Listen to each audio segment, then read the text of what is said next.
Simulations, virtual worlds, and games, generally useful teaching tools? This is a virtual classroom, pretty much traditional setup with seats and boards, but the whiteboards can hold images, web pages, and more. It's a participatory culture. Students can interact with each other. There are very many simulations and games that help teach science and mathematics, and not many that teach the humanities or arts.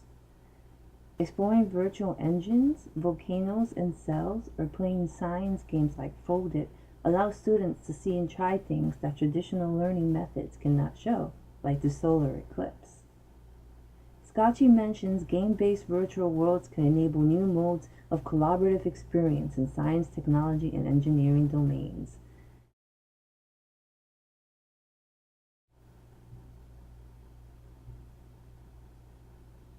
I appreciate that, but I'm much more interested in the humanities, the softer sciences, how to harness technology to help creativity. Well, you can use it to teach people how to use a cash register or handle money.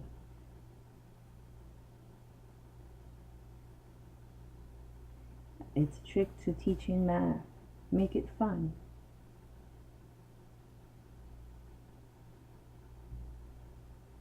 Emerging technologies are tools, but are they effective general teaching tools?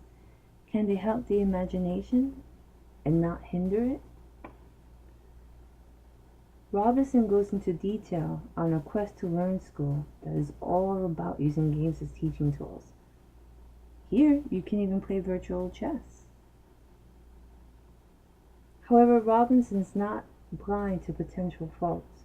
It isn't always the case that newer technologies necessarily enable new ways of learning.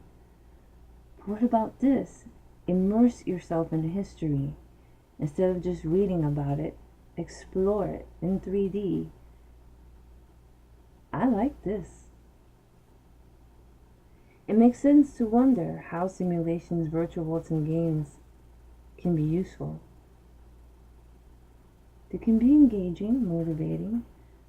Try learning music on a giant piano. You can run on it, yes, but with the correct script, you can learn your notes from middle C and on. What set me on this questioning path was a book that focused on happiness in games. McGonagall explains that when we're playing games, we are intensely engaged. All of the neurological and physiological systems that underlie happiness are fully activated. So we can use the script to dance, and if we slow it down, we can actually learn the steps. This has been done in other game systems like the Wii. We can learn to create in these worlds, figure out how to add textures and create our own things.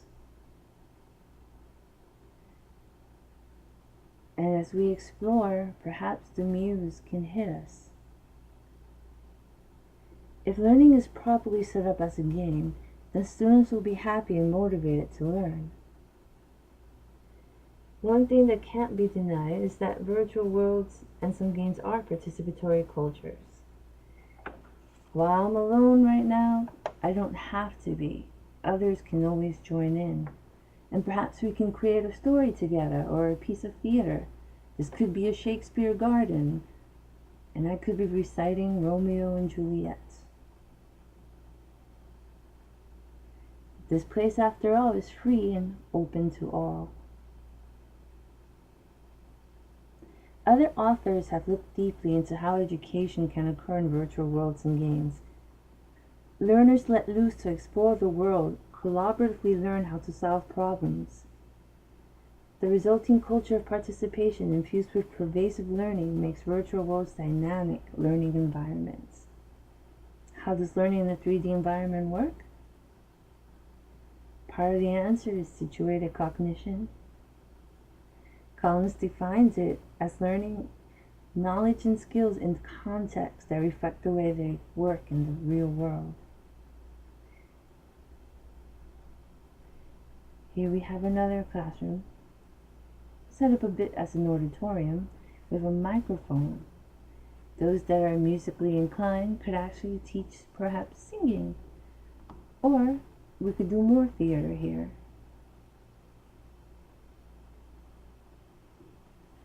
Another answer to how virtual world simulations and games help people learn has to do with how different people learn. It makes sense that people learn in different ways. After all, we're not clones of each other. There are 8 commonly accepted intelligences: verbal, logical, spatial, kinesthetic, musical, interpersonal, intrapersonal, and naturalistic. And those can be touched in the virtual world a lot more easily than they can with a textbook and a pen.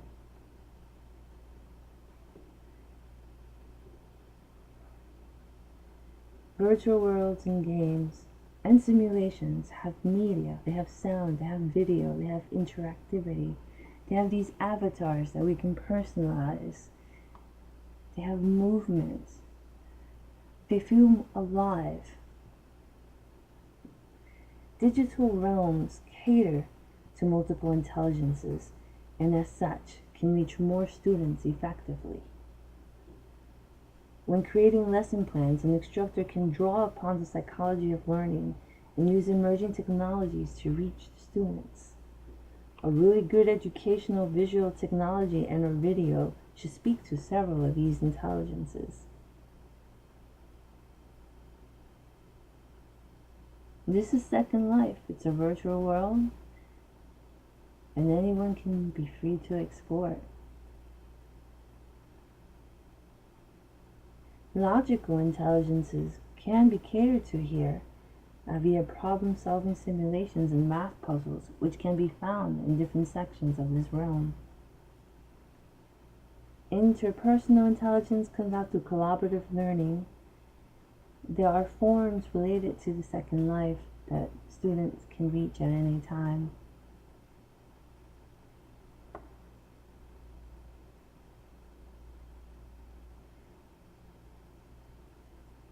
Those with bodily kinesthetic intelligence will be stimulated by interactive programs and simulations.